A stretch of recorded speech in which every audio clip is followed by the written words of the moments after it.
Welcome or welcome back. My name is Tab and I love to talk about books.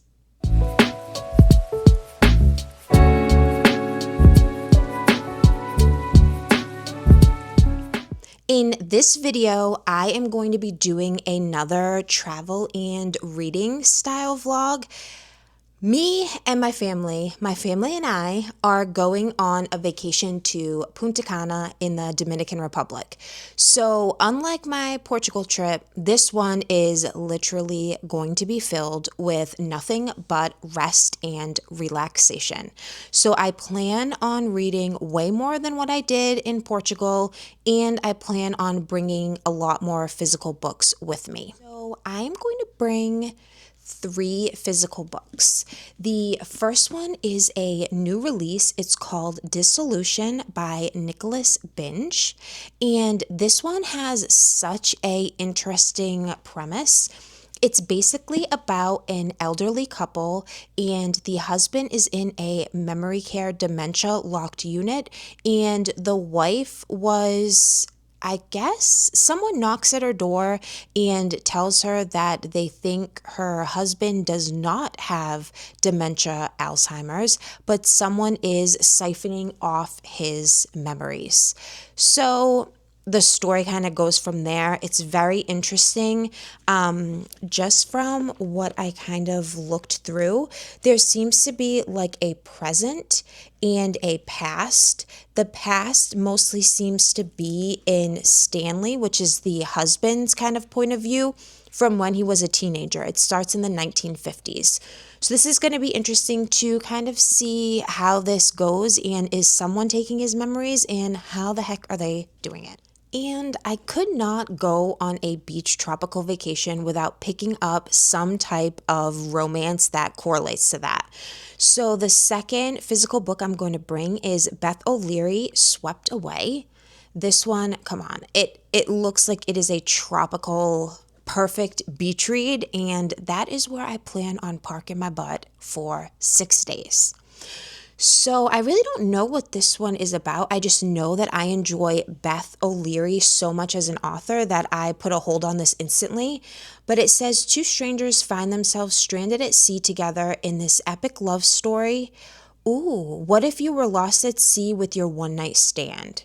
So this sounds very interesting. Oh, I see that Lexi, the female main character, has no time for dating when she needs to help take care of her best friend's daughter. Ooh, but Zeke is only in town for a few days to buy back his late father's houseboat. I think this one's going to be really good. Very easy, light read. It's not really going to make me think or give me emotional damage on vacation. I don't think. I mean, who knows? Stranger things have happened to me. And the last book I plan on taking with me is Archer's Voice by Mia Sheridan.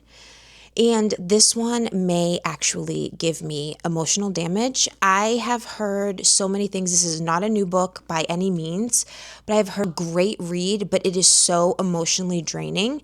And I guess this one has exclusive extended epilogue. And I really don't know what this book is about either. I want to lose myself in the small town of Pelion, Maine, to forget everything I had left behind. The sound of rain, the blood, the coldness of a gun against my skin. For 6 months, so this is maybe like a romantic suspense? We'll see. For 6 months, each breath has been a reminder that I survived and my dad didn't. I'm almost safe again, but the moment I meet Archer Hale, my entire world tilts on its axis and never rightens itself again, until I trespass into his strange, silent, and isolated world. Okay, so Archer must be like a recluse, and who's the female main character? Oh, it doesn't say what her name is, so yeah, clearly I really don't know what the heck's going on. But it's not a huge book, but I believe there's a second book in this series, or maybe there's more than that. But I thought all of these physical books would be really good to bring with me. They're kind of a mix. One's like a sci-fi mystery, and then there's really a light romance, and then there's a romance that's kind of more emotional. But I have thousands of books on my Kindle, but the two arcs that I really want to get through that I feel have been on so many videos, they were on my Portugal video to try and read, but I am going to really focus hard on reading The Last Session by Julia Bartz.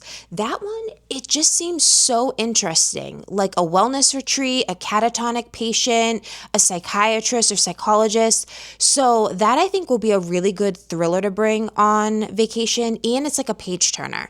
So I think that one, I'm going to want to read that one before anything. I already made my mind up that Dissolution is going to be the first book that I read. So maybe The Last Session will be the second. And I'm also going to download Dark Fae, which is the first book in the Ruthless Boys of Zodiac Academy series. And this is, I believe, set 5 years before Zodiac Academy. It's a reverse harem. And this is my first time ever reading a book in that genre. But I really want to get to Zodiac Academy book 4. And everyone has suggested that I read the Ruthless Boys series before I jump into book 4. So that's what I'm going to do. I'm going to take you along with me and just buckle up because you are going to be seeing so much sun, sand, palm trees, pool, suntan lotion, and me being a big old blob sitting on my chair, reading and relaxing. I have been waiting for this day since we booked the trip on Black Friday. So I hope you enjoy and like seeing all the scenery and hearing some of my reviews, my ratings, and what I think about the books that I'm going to bring with me on vacation. And cross your fingers that I at least get through 3 books, please.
So I am back with my first update from Punta Cana. I ended up finishing Dissolution by Nicholas Binge, and I rated this 3 out of 5 stars, and there was no spice. I just want to say, excuse my drowned rat look. It is so hot here. It's like 94 degrees, and I thought going in April was going to be not so bad, but wrong. Maggie, who is Stanley's wife, wakes up in a capsule surrounded by water and realizes something strange has happened. And this is like a dual point of view, dual timeline. It follows Stanley when he is like in his young teens in the 1950s until present. And it goes back and forth of kind of giving you a history of who Stanley is and why his character is so important and why people are like trying to emulate or recapture what Stanley did. And then it follows Maggie, who's just trying to get her husband back. He's in an Alzheimer's care unit. He's losing his memories, and someone plants a seed in Maggie's head that maybe he's not naturally losing his memories. Maybe someone's taking them away. So this is very much like a sci-fi book. It's dual timelines, like gives me Black Matter type of vibes, like quantum physics and time leaps and going in the past and changing memories. It's very like intricate in that part of the story. It's not that I didn't like it. It was just really hard to follow, like all of those stories seem to be for me. But there is like a lot of jerking around. It seems like the story's like just repeating itself, like it's the same thing over and over again. And then you get to a point in the story and you're like, oh, okay, like it makes sense now. So if you're reading this and thinking the same thing, you're not alone. The ending of this book was really bittersweet. I was going to rate it 2.75 stars, and then the ending hit, and it's not the typical ending that I enjoy, but it was like the perfect ending for this book. I just wish we got like a little bit more answers or a little bit more of like why, but I wouldn't say that it left on like a cliffhanger. I'm just used to my romances with happily ever afters that everything's like tied up in a nice neat bow. This book I really don't think had that, but overall I did enjoy it for like a sci-fi book, and I would recommend it.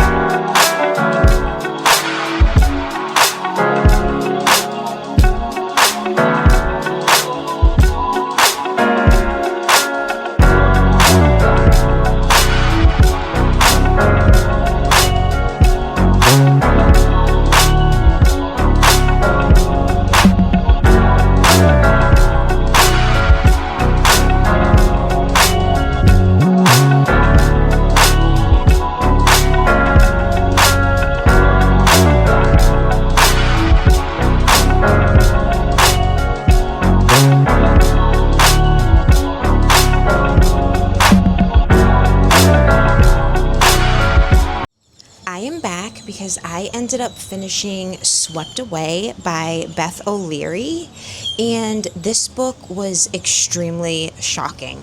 First off, I did rate it 3 stars and maybe 1 for spice just because the whole premise of the book.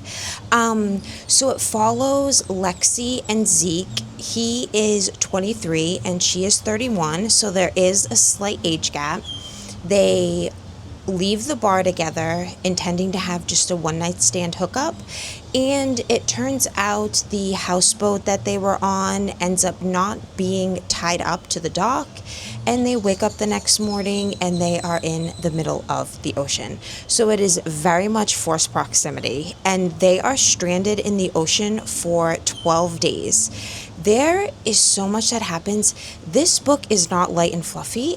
I thought this book was going to be so much like a rom-com. This book was really, really deep, and I give it so much credit. I don't know if I really would have brought this on vacation if I knew that it was going to like be as deep as it was. It wasn't like really a light read at all. Zeke, he is such a good character. His character growth, he's like a rock. He is steady throughout the whole entire book. He's 23. He is not immature though. It seems that Lexi is the one who's very like stuck in her ways, and she feels that she's in a rut. She's living with her best friend Penny and taking care of their daughter. I think her name's May, because Penny's dad is no longer in the picture.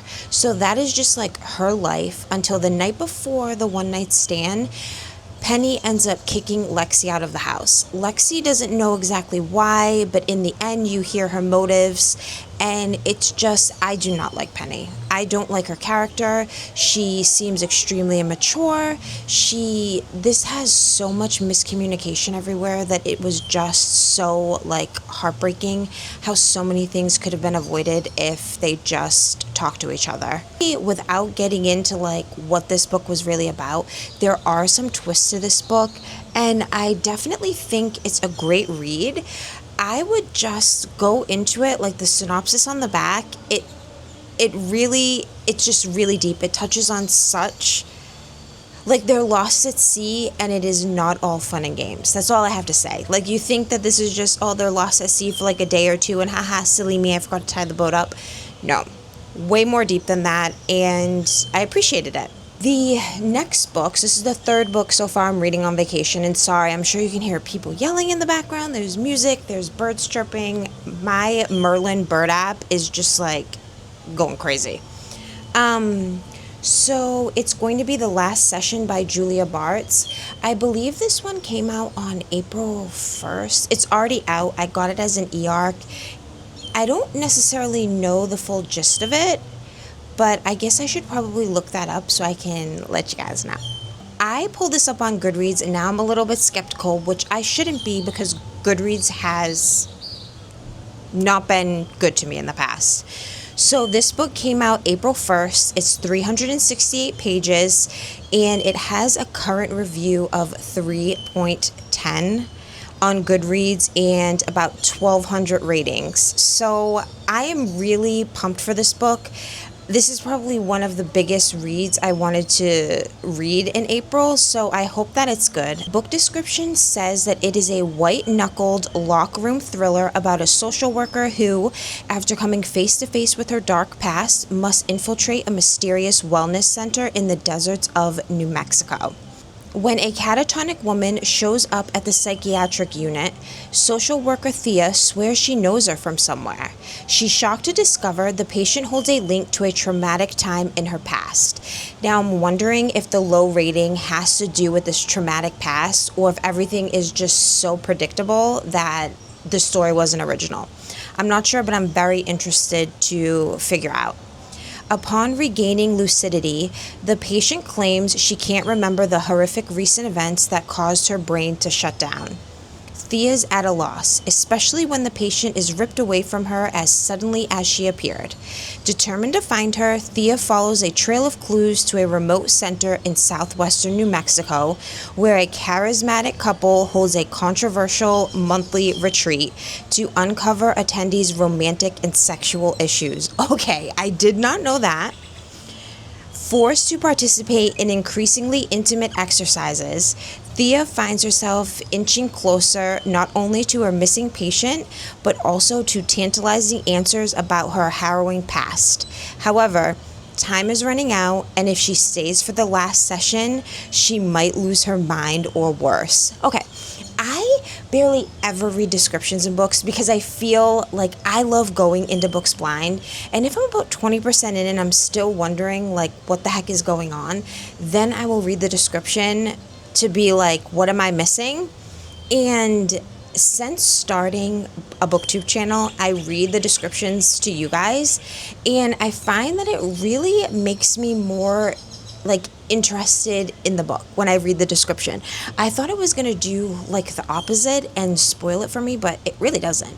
So I am going to start this up. I absolutely love the cover of this book. Behind it over there is a psychiatric evaluation form. And I will be back probably to update because I feel this book is either going to be such a hit for me or I'm going to understand why it's rated a 3.10, which isn't low.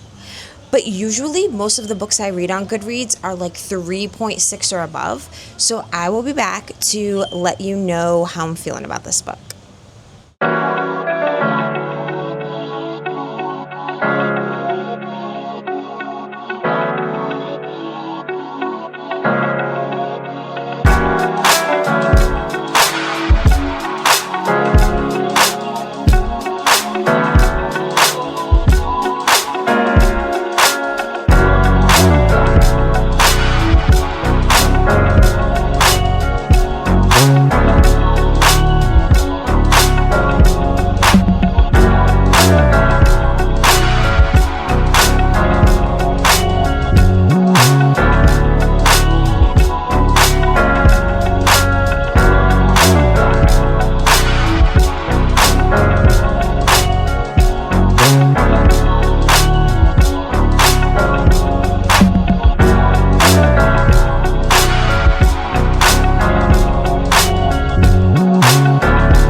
update, and I am about 60 or 70% into the last session by Julia Bartz. I'll insert a picture of the cover here.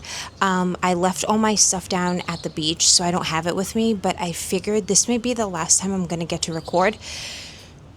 I don't know what the heck is going on. I feel like this book is two books in one. It started off with like Thea being a clinical social worker in a hospital setting, and then Catherine, who was one of the patients in that hospital, then she was like taken out of that hospital by people pretending to be her parents, and Thea was trying to figure out who her parents are, and it was very intriguing.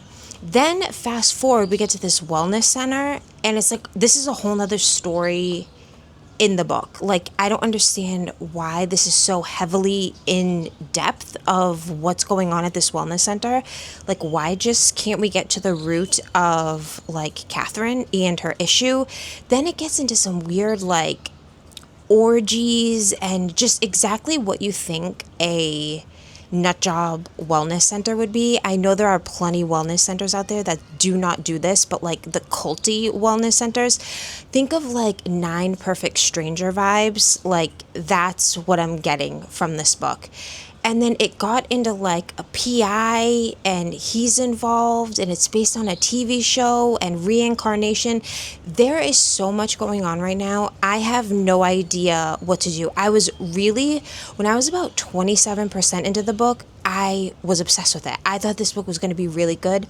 And I posted on social media, I was like, I think the book is great, but this is probably when it's going to turn, and my update is either going to be good or bad, because it only has a 3, I think it was like 3.08 the last time I checked Goodreads, and I think it's not a super long book, but there's so much in it. Like, I don't understand. And there's like Saul and Moon, and they're like the wellness retreat owners, and it's just weird vibes. And like Catherine and Thea, they look alike, they're born on the same day, they're not related.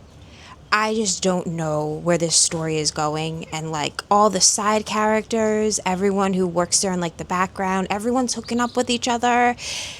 It's just weird. So I probably will be back to update. I'm going to finish this book today. I don't know if I'm going to be able to record a video, but I know I'm going to start Archer's voice on the plane ride back home. So when I get home, I'll probably have quite a few updates for you guys, but I will try and sneak in one more update before we leave tomorrow. I am able to sneak in one more video or clip before we leave. I usually don't film this early, so it is so bright out here, but I ended up finishing the last session by Julia Bartz yesterday, and I ended up rating it 2.75 stars and 5 for spice. However, the spice wasn't multiple scenes, but the one scene was definitely taboo and worth 5 spicy peppers. I don't know. So that's just a heads up, but there's not like a ton of spice all throughout the book. I just have to say, like, Thea as a character, I did not enjoy. She was just, I'm sorry, dumb. Like, you had multiple chances to go home, to get out of there, and you still said no. So I don't blame anyone but you. I don't know. Like, she didn't have to participate in anything. Everything was voluntary, and she still kept wanting to join. So I don't know, it's on you. The book was very predictable. Like I said before, it was definitely like sex cult meets like religion trauma. It had a lot like that. I was kind of unsure about the ending. I didn't really get it, but it wasn't necessarily bad. So if you enjoy like locked room mystery, culty vibes, reincarnation, and everyone could be a suspect, then I would definitely pick up this book. The next book I am going to hopefully read and finish on the plane ride is Archer's Voice by Mia Sheridan. This one, the synopsis says, I wanted to lose myself in the small town of Pelion, Maine, to forget everything I had left behind. The sound of rain, the blood, the coldness of a gun against my skin. For 6 months, each breath has been a reminder that I survived and my dad didn't. These birds are wild. I'm almost safe again, but the moment I met Archer Hale, my entire world tilts on its axis and never rights itself again. Until I trespass into his strange, silent, and isolated world, Archer communicates with no one, yet in his whiskey-colored eyes, something intangible happens between us. There's so much more to him than just his beauty, his presence, or the ways his hands communicate with me, on me. But this town is mirrored in secrets and betrayals, and Archer is the explosive center of it all. So much passion and so much hurt, but it's in Archer's silence that we might just find what we need to heal and to live. So here I go.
It feels good to be home. Sorry, you can hear the dryer going on in the background, but I have like 18 loads of laundry that I need to do. Okay, so for a recap, the last book that I read in my Punta Cana reading vlog was Archer's Voice by Mia Sheridan. This book was everything. This was the sweetest, most understanding love story that I have ever read. Like, it this book was so good. And I know this is book 1 of 3 in a series, but I don't think it's like a connected series like from the characters in the first book. But I am interested to keep going. This is the first book I read by this author, and I enjoyed it so much. I ended up rating it 4.5 stars, and it was, how much on my spicy scale? Oh wow, it was 4 on my spicy scale. So that means there was a lot of stuff going on, but nothing like taboo or crazy.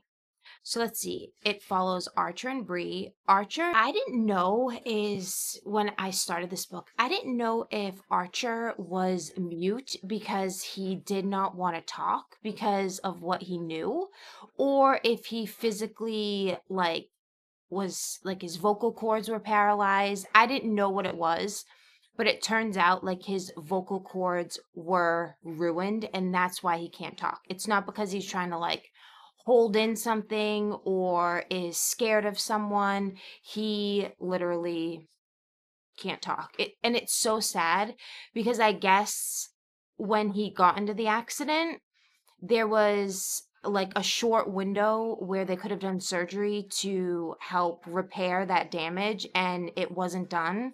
So that's even more sad, is knowing that it could have been fixed. Archer, this kind of has like dual timelines. It not throughout the whole book.